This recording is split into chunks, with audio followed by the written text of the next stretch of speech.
All right, thanks, Mike. Good to be back. Really productive bye week, I think, for our team. You know, one of those that you're dying to get back on the field, but also a lot of things that we needed to work on. Thought we were a very productive bye week with our team standpoint, and then also. It was very good for our staff to get out on the road recruiting. Saw a lot of guys here through the last couple of days. Very, very eager to get back on the field. I mean, there's no question about that.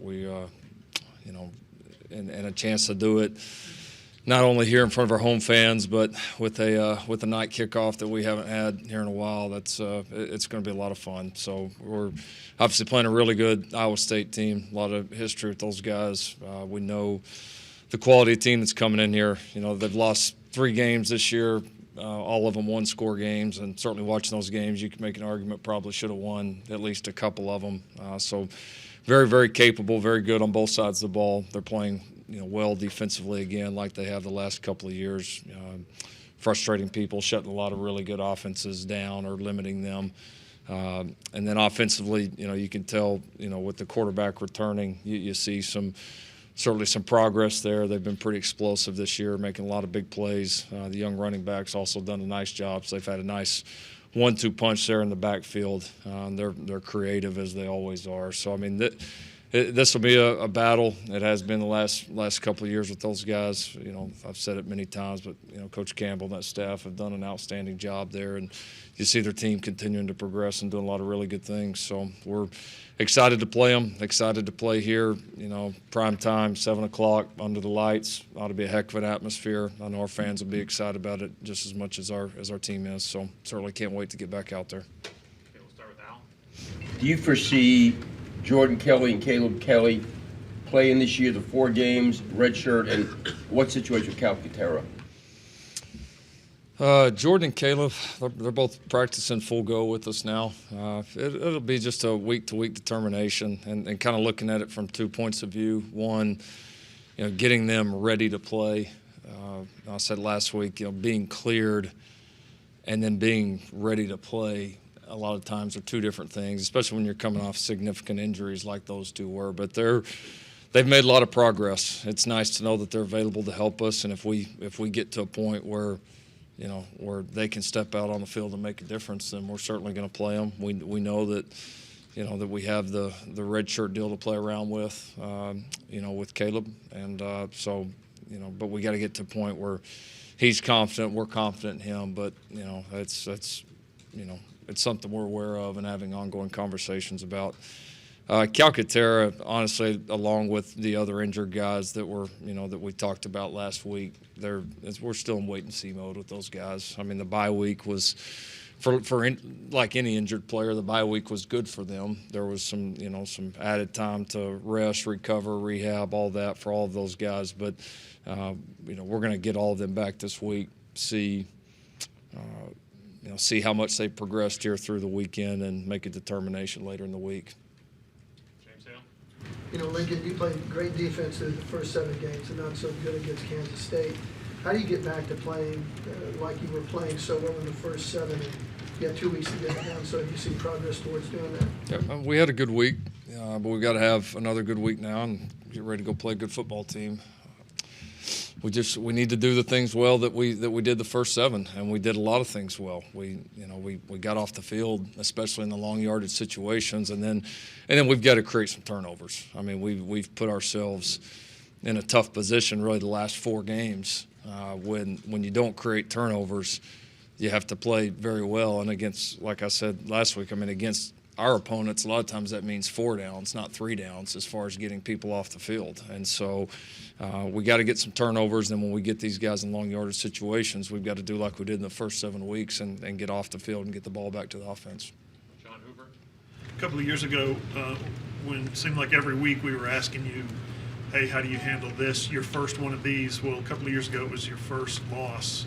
How do you feel like you handled that looking back on it? And did it change you as a coach? Did it alert you to some things that you maybe weren't prepared for? If you judge, I don't ever say me, but if you judge by that team that year, we handled it pretty darn good, as we have we hadn't had many losses around here in the last few years, but we've handled most of them pretty well, I think. Yeah, it was different experience than that. I mean, kind of like I said last week, every loss at OU is shocking, you know, and it hits you different. It hits you hard, and so this one was no different. But the opportunities after it are no different either. You know, it's a chance for us to, you know, really rally and as a team. We know the opportunities that are in front of us, and we know what we can do if we play our style of ball and play to the level that we expect, regardless of what the expectations are on the outside. And so that's been our primary focus here throughout the week, and you know, we'll be here throughout the rest of the year. And so it's a fight each and every week, and you got to be ready to bring your very best. And I think if we do that, we'll be in good shape. How are you different now as a coach than you were 2 years ago? Yeah, a lot more. Just have gone through a lot more experiences. You know, there's not as much new. I mean, every team's new in a sense, but you can relate these situations back to other ones that you've been in. But what you can't get caught up in, like I told the team, just because we've done this before, rallied from a loss and had championship seasons, it doesn't mean it's going to happen now. It means we know it's possible. It means we know what the blueprint is to do it, but we've got to go put it into action. One of the things that, you know, that we didn't do well, you know, a week ago, the areas that we know we have to improve, everybody's got to make a conscious effort to do that. And then we've got to be able to sustain that throughout the rest of this run. Jason Kersey. Lincoln, I know we've talked to you a lot about the running back carries, but I'm curious from this perspective, are you satisfied or comfortable with the decisions Jalen makes on option plays generally? On option plays? Yeah, just when he has the choice to keep or give the ball. Yeah, no, he's done pretty well with it. I mean, if he wasn't, we wouldn't keep giving him that option, you know. But he's, you know, there's no doubt we want to get all these skill players involved. I get that, but I mean, we are averaging like almost 10 yards a play, so we're doing some decent things too. Barry Trammell. Yeah, you talk about getting turnovers, Lincoln. Brock Purdy had been really good at protecting the ball. I think he'd thrown 3 or 4 interceptions all season. Then in the last 8 minutes against OSU, he throws 3. Mm-hmm. When you watch film, can you learn something from like whatever OSU did, if anything, or is that just happenstance that he sort of had a turnover flurry there? Yeah, I mean, I think, you know, OSU got out to a quick lead in that game, you know, which I think anytime you can make your opponents play from behind. I know that game was pretty tight when a few of those interceptions, obviously the last couple happened.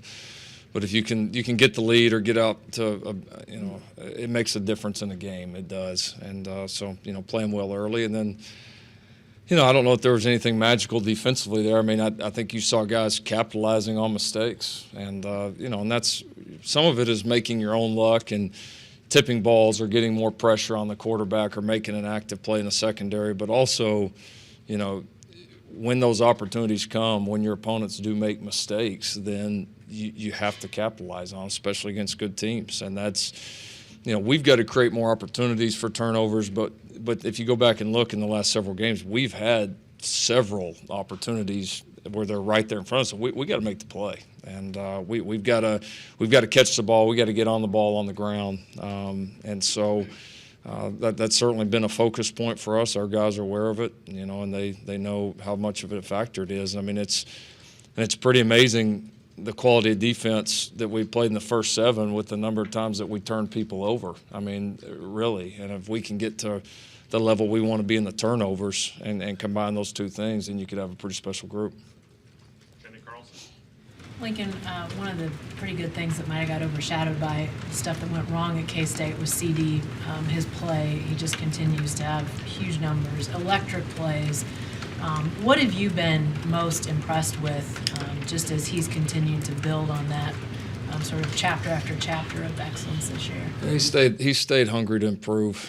You know, we always try to coach our best players the hardest, and sometimes guys say they want that, but then they don't really want that. And he's you know, been on a constant climb to improve, and you saw it, you know, really in spring ball. And the way, I know we've talked about it a bunch, but the way he's changed his body, and he's just continued to get better and better. He practices hard. He takes hard coaching.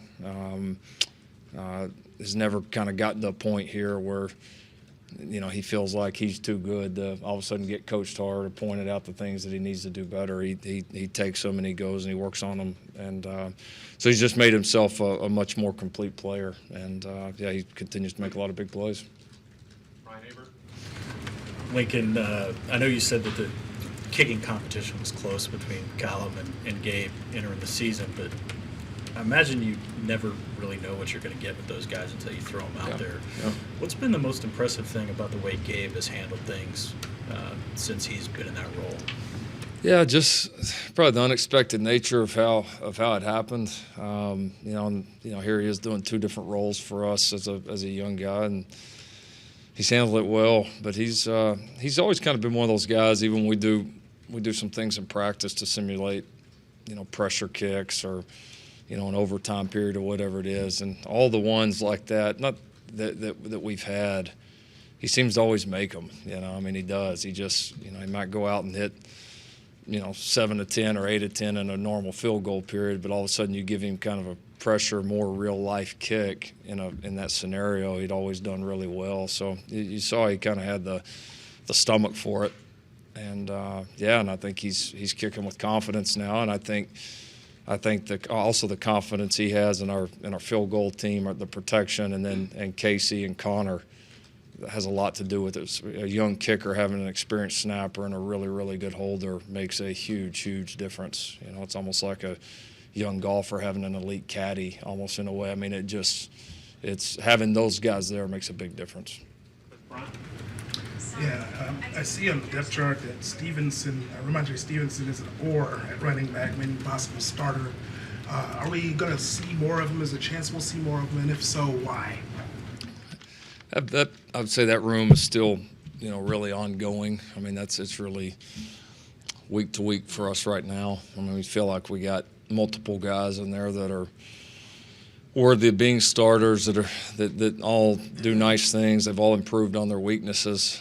So it's a deep group, and now, you know, having TJ back, it's you know, we've been able to stay pretty healthy in there too. So it's like we said, those guys are going to be, you know, probably the freshest group of backs in the country going into championship November, and that's when you typically need those guys the most. So hopefully we'll get a good dose of all of them. Bob Prisbillo. Yeah, Lincoln, Brees Hall went to the same school as Marcus Hicks. I assume you guys got to watch him play and get to know him. What do you remember about him throughout high school, and how different is Iowa State since he's become more prominent? Yeah, no, we thought he was a really good player. We certainly were aware of him, recruited him some, you know, evaluated him quite a bit, thought a lot of him, knew Iowa State ended up getting a heck of a player there. So I would say not much surprise that he's done well, and then they do a good job, you know, schematically of putting him in some good positions, and he's made a lot of really, really nice clutch plays for them. And you're right, I mean, they've certainly, as he's been able to get loose in the run game, it's certainly made them a little more versatile, a little tougher to defend. Garrett Emick. Yeah, Lincoln, did Kansas State do anything to you, to your defense, that you think that future opponents can exploit, or are they so unique in attacking? And they do seem to be a little unique in the way they attack defenses with the run game, especially. Do you consider it, because K-State is so, you consider that to be sort of an anomaly, and that's maybe not something that you know, Matt Campbell or Matt Rule is looking to, with their scheme, take advantage of it, if that makes sense. I wouldn't say it's an anomaly. I mean, I think everybody has their own little niche, and everybody does things a little bit different. But no, it's not unusual if a team had success with something offensively or defensively to see that in the coming weeks. I mean, it's a copycat game. So we'll have to defend some of the things there that we didn't defend well. That's no surprise. The biggest thing they did is they beat us up in long yardage situations, you know, and so that's, you know, I know it feels like we've said that, you know, a lot in the last couple of weeks, but I mean, that's the most unique thing that happened in that game was that right there. You know, we've been so good in long yardage, and we're not in that game. And the things they did, I don't know, were real magical. I mean, there was nothing just, you know, crazy new schematic. It was they played better football than we did, and so.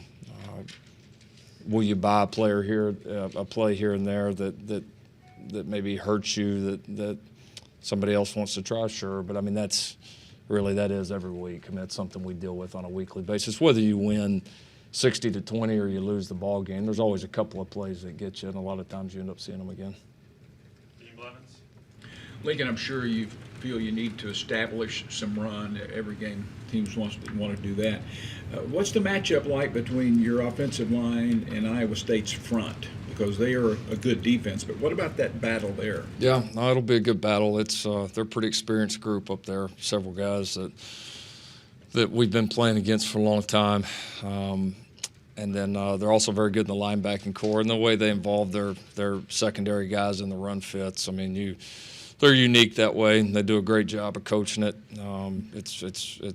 It's tough, and they've obviously had a lot of success with it. So no, it'll definitely be a key battle. I mean, they play with 3 defensive linemen primarily, but you're going to end up again blocking them from all kinds of different angles, all kinds of different fits, and so it's it's mentally as challenging as it is going to be physically as well. And but it's definitely going to be key. I mean, you got to make your plays against them because they're very good at what they do. Okay, we're going back to Daniel Dwyer. Lincoln, you and Matt Campbell took over your respective programs within a year of each other. You talked about your growth since that first loss to them. What about him has maybe impressed you or stuck out to him and what he's been able to do with that program coming from the MAC? Well, he made a difference early, in the way they played, and then they've been able to sustain it through some different players. They've had some good players that they've lost, guys. Guys have gotten drafted, guys that are making a lot of plays, even on Sundays right now, that did a good job for them, but they've been able to sustain their, the way they play, the success. You can tell they certainly believe. They play hard. They're very, very well schemed on all sides. I mean, they competitive each and every game. Seems like they almost always give themselves a chance to win. And so I think that's one of the best compliments you can give any coach is they're able to do it with different people and able to sustain it, and he's certainly done that there. Okay, Sam Brown. Coach, you and Coach Grinch both after the Kansas State game talked about how at times there was kind of the players had lost trust in each other a little bit. And I meant to ask last week, but I never got the chance to. First of all, did that shock you looking back on it, given the way the team had played leading up to that point? And how do you go about reinstilling that when you've got a week off to really focus on and hone into those things that you've been looking to improve? And how do you think they've done in that process? Well, I mean, adversity, it comes in different forms and fashions, and it's a test each time. Just because you do it, several times in a row doesn't mean you're going to do it the next time. You got to be ready to do your very best and be ready to trust it even in the most critical moments. And we had some things that didn't go our way in the game. We were able to trust it enough to fight back and give ourselves ultimately a chance to win. But you go back and look, and too many times in the middle of the game we didn't, and that's what ultimately led to to having the deficit that we had to overcome. So. Yeah, I mean, I think it's a learning experience for our guys. I think it's something that if we do learn from it, when we get in more adverse situations throughout the season, we'll be able to draw back on it and understand maybe what we didn't do well in a situation and what we need to do better the next time, and know, how much that's going to impact the end result of the game. Barry Trammell. Yeah, Lincoln, I know you can't do anything about it, but the committee comes out with its first rankings tomorrow night. How curious are you to see where you're at, considering you're in a little bit more precarious spot than in the previous years because of a lot of different factors? Well, how much will you bother? 0. Just win. You win games. You get a chance to win your league. You win this league, then things take care of themselves. We've seen that as much as anybody over the last few years. So we got a lot of great opportunities coming up. We got to take care of ourselves right now and just try to win every single game that we possibly can. And so, and then after that, it's out of our control. So we just got to go win. So you won't watch it, or I won't. Will you let somebody tell you where you're ranked? Or will you say, not that crazy about it. I just don't put stock in it. It just doesn't. Go look where we were ranked, the previous years after we lost the game. I mean, it just, there's so much left to happen. And I know this: you keep winning, and you win your league championship, and if you keep winning and doing the things that you can and play to your potential as a team, those things tend to work themselves out. And like I said, we've seen it. So it just, not trying to hide away from it. I just know that just from experience, it does not matter right now. It really doesn't. And the only one that matters is that one at the very end. Tyler Palmatier. Like kind of in the same vein there, but you may not worry about the rankings. What about when it comes down to the teams that are playing on Saturday that you guys could benefit from having them lose? Is it hard for you to unplug and not kind of look at those results or watch those games? Or have you found yourself watching those games in the past? I would say the only one I can remember watching much in the past was last year after we beat Texas in the Big 12, and I got home and saw the last, 8 to 10 minutes of the Bama-Georgia game, just because we had done all we could at that point, and then you knew that, that result was going to affect us. But, we didn't have another game the next week. If we'd had another game, I wouldn't have been watching that one either. So, I see the results at the end of the week, and I occasionally, especially if we have an early game, I occasionally flip through some of the other games. But until we've done all we can do, then none of that stuff matters. I've got to do my job the best I can. Our players have got to do their job the best they can. And if we do that, then, we'll give ourselves a chance to, hopefully put ourselves in that conversation. You like how the Bama quarterback played at the end of that game? What's the Bama-Georgia game? Yeah, he did all right. That's all for the queue. Any other questions? Bob? Obviously, it was a night game. Recruits coming in. How difficult a process is it to try to find the right official host for these kids? And then talking to a lot of them this year, they mentioned Caleb Kelly time and time again. What makes him such a great ambassador of what you're trying to show? No, yeah, it's the host deal's not always easy, just because you've got guys that are preoccupied with playing the game, that's a lot of your guys because we've been playing so many people, and then finding the right person. We've got a lot of guys that are very good at it. That they care about it. They're good representatives of our team and our university, and comfortable in that role. And so we've been lucky. We've had a lot of unselfish guys that have wanted to do it and done a great job. But it is, pairing those guys up with the best person you can and finding somebody that maybe is not as involved with the game. There's a lot that goes into it. Jenny Carlson? Lincoln, something we hadn't seen much out of your team before that K-State game. Defensively, third down struggles, especially on third and long. They just really had a hard time getting off the field. And offensively, the stagnation you guys had in that third quarter. As you went back and looked at those two issues, were you able to put your finger on answers for either of those things? Yeah, I think we struggled to get any momentum there in the third quarter, really, on any of the three sides. We had the defensive errors of. I thought we played hard in that quarter. Even I thought we had a little bit more juice, especially coming out of half, and even at different times. But I thought we got a little frantic.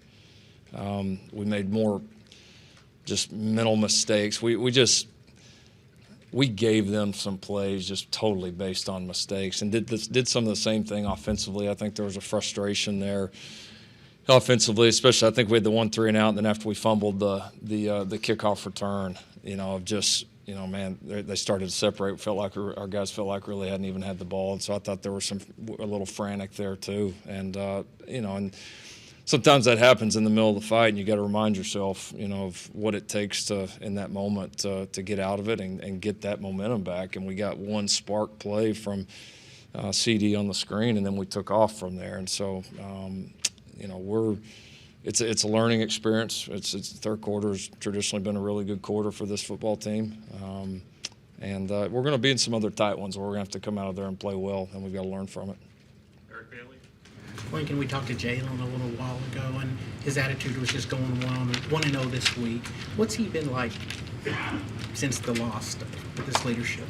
Yeah, he's a lot of our leaders have stepped up and been vocal about what we need to do, especially our guys that have been there before, that have been in these dogfights, that understand, what playing great ball in the month of November is all about, and and what it takes to to play at our best and to overcome any tough situations like that. Unfortunately for us, we've had a lot of guys that have been in those situations and come out of it on the positive end. So they've got a lot of positive experiences to draw back on, and Jalen's one of those. And so no, he's been good. Thought he had a good week. He'll be ready to play. Bill Haston? You mentioned that any loss here got some shock to it, but because you had played so much better defensively for so long, and then you didn't at K-State, was the shock within the program comparable to Texas and Iowa State after K-State, or was it even more, was the recovery more difficult maybe? It's tough to compare. I mean, it's different opponents. It's a different team. A lot new about this team right now. I mean, I think there was disappointment. I mean, I think it's probably I would say shock. I mean, because, kind of like Iowa State 2 years ago when we got beat up here, nobody else thought they were pretty good, and we left saying, we didn't play very good, but they're pretty good, and they showed that. And I think Kansas State's a pretty good football team, and when you don't play very good, you're going to get beat. So I don't think there was a shock that it happened. I think there was disappointment on the things that we can control and could have controlled, that if we do one of the 50 better, we win the football game. And so disappointment, but then a quick refocus because we know what we've got in front of us. And I thought the team bounced back and had an extremely competitive week of practice, and they will absolutely be ready to play Saturday at 7. Again, coming off the road recruiting, I know that you can't talk about specific guys, but right now you guys don't have a quarterback committed for the next class, and you have 2 guys coming back next year. How do you plan on taking a quarterback in this class? How are you thinking about that? I get the question. I don't know if that's something I'd want to sit up here and talk about, honestly. I mean, it's we evaluate every position, and think about the future, and I think just we look at every position the same as, do we feel like we have what we need next year and the coming years to win championships? If the answer is yes, and sometimes we stand pat. The answer is no, then we move. But from a strategy standpoint, don't know that I'd want to go any further than that. Sorry. Lee Benson? Coach, I'm not sure how much you want to get into this considering you call the plays, but on the topic of takeaways, are you seeing them in practice during team, and it's just something that's not transitioning into the live action at all? Yeah, I think that's fair to say. No, we take away the ball in practice. We do. And I know it's emphasized like crazy. We've got to settle in and be confident and just go make those plays in the games. I mean, like I said, we're giving ourselves opportunities, and we got to create more opportunities too. And that's coaching, playing, everything. We certainly have to create more opportunities, but and we've had some guys play extremely well against us. I thought the Kansas State guy, quarterback, played a really, really good game, but even as good as he played, he gave us some golden opportunities. And you play good teams, especially teams, and at OU, I mean, you're always going to get everybody's best, and you better be ready to make your plays when you can. Gary Trammell? Yeah, Lincoln, Iowa State 2 years ago sort of had a new defensive style to play against you. Mm-hmm. Less rush, more dropped. Have you seen that spread through the Big 12? Absolutely. People say that's a lot more common than it used to be. And does that make it easier for you guys to get ready for when you see it more often? No, it's definitely been a trend in this league. Not like everybody's gone wholesale to it, but you see some form or fashion of it from a lot of people in this league. I think it's what they do is good, and Iowa State is unique enough that, it's like anything else. You can go copy a few parts of it, but they know what they're doing. They know their adjustments. Their kids play it extremely well. They play their tails off. So, it's a good combination, and they got something they believe in and have stuck with and had a lot of success with. So, I don't know. It makes it easier or not. It's maybe not as foreign as maybe it was to everybody a few years ago, but it's probably what they do is good, but how they do it, the way they play it, they're as good at anybody as with that type of scheme. Is it some of the stuff you saw in the early days of Leach at Tech? Remember, in 2000, OSU had a 2-man rush for the Bedlam game. Yeah. Did you guys see some of that stuff early? Yeah, no, it does. There are some similarities from back to early days at Tech, especially against us at Tech, because we weren't running the ball any. So a lot of teams figured just rush 2 or 3 guys and drop everybody into coverage. So there's certainly some of the principles there that you see that maybe carry over. Okay, last question, Keegan Renaud. You said Caleb Kelly was practicing full go with you guys. Do you guys have a position for him yet? Is he playing inside? Is he a rush, nickel? He could play. He could do a few different things for us. Primary position certainly still inside linebacker, but with his experience, playing at different positions, I wouldn't rule anything out. And with his potential red shirt, is that just a different situation for you? Just considering that his 4 games could start at Bedlam or TCU and then run into the playoff, and if say you guys make the national championship, potentially burn his red shirt in that game. Yeah, it's all things that we're considering with it. It's going to be a combination of keeping the 4-game deal in mind, but also, like I said earlier, just when is he ready to help this team and go make a difference. So we'll just try to balance all that out the best we can. Thanks, Coach. All right. Thanks, Nick.